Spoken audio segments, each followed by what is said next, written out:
Okay, this meeting is being recorded, and we are live with a professional Toastmaster.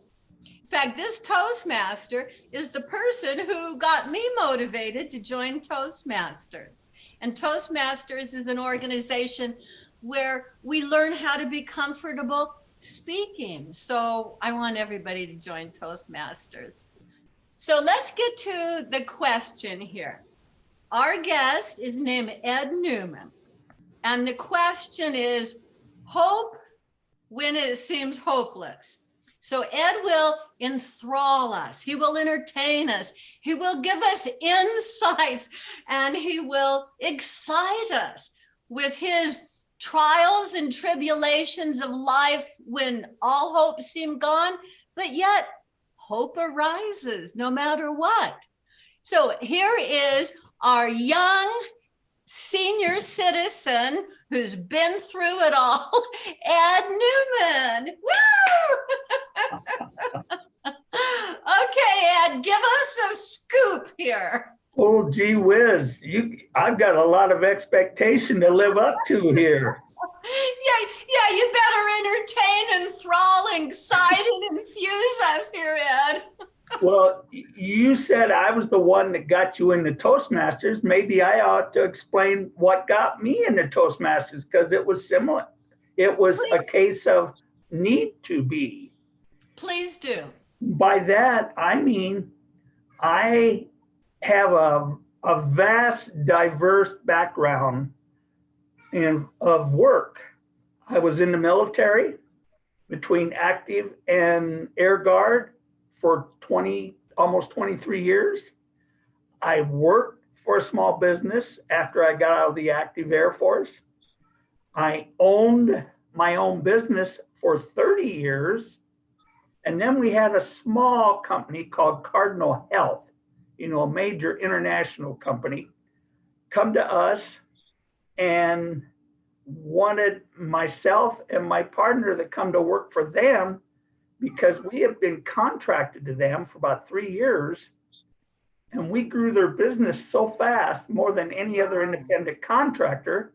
Wow. They wanted us to become employees because they were going to have to put a full-time person in our area. Great.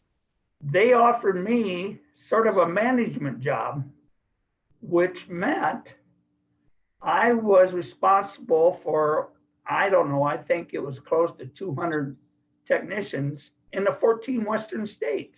Oh my gosh. That's, just a small task.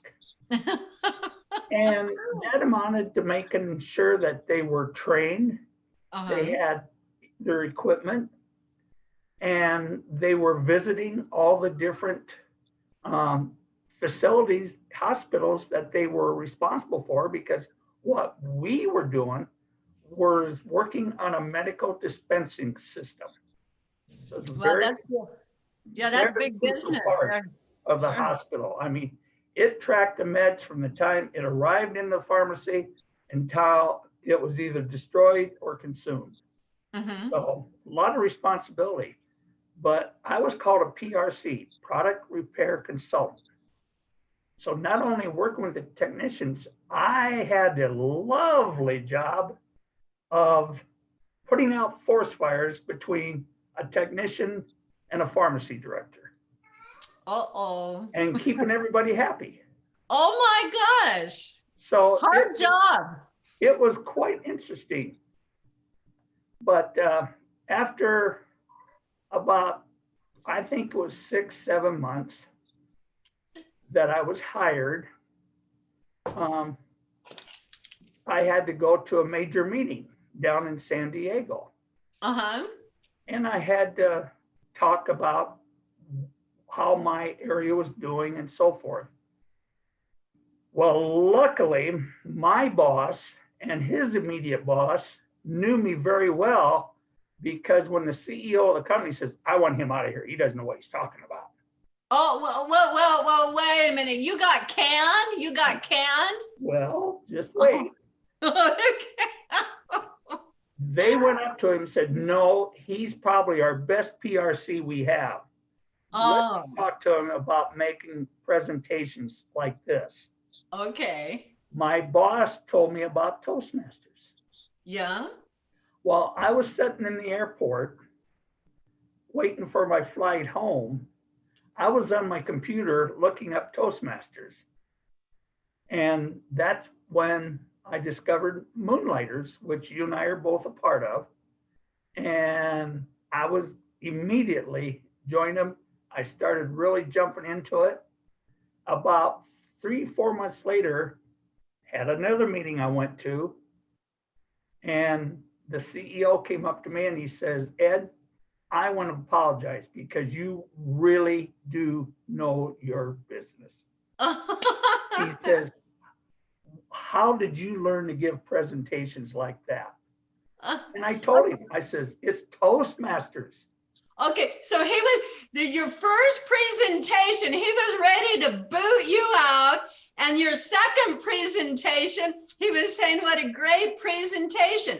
So basically, you lost hope because you were going to be canned. You joined Toastmasters, you learned how to give a good presentation, and now he thinks you're the greatest presenter in their business, Ed. Yeah, I fooled him really good. So,